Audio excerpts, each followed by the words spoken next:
Hello everyone, and welcome to a brief tutorial video for Blender. What I wanted to do with this video real quick is just give you a warning in case any of you are starting Blender. So right here I have Blender open, and as you can see I have the character. The warning that I'm giving you is to make sure you know the difference between when you are in edit mode and when you are in what's it called, object mode. So the reason I'm telling you this is, as you can see right now, I'm in edit mode. I have the figure here, everything looks great and stuff.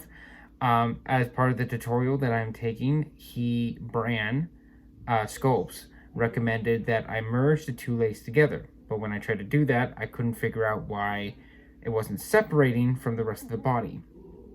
And here is why. I was in edit mode and here's object mode. Now you can see the problem right here is that each of these different parts are still all connected. And here's what I learned.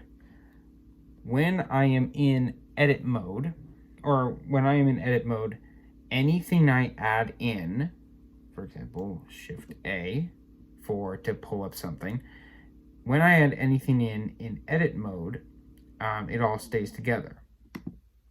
But when I am in object mode, like I am right now, it separates the two into another separate cube. I didn't do that. So now what I have to do is take all of this and delete it. It sucks. But now you know, and now I know, that when you go to make a new piece or add a new part, make sure you are in object mode and not edit mode. Otherwise, you're gonna have to start completely over. So that's a helpful tip for anyone who's just starting Blender. Hope you all have a great day, and I'll see you guys in the next video. Bye.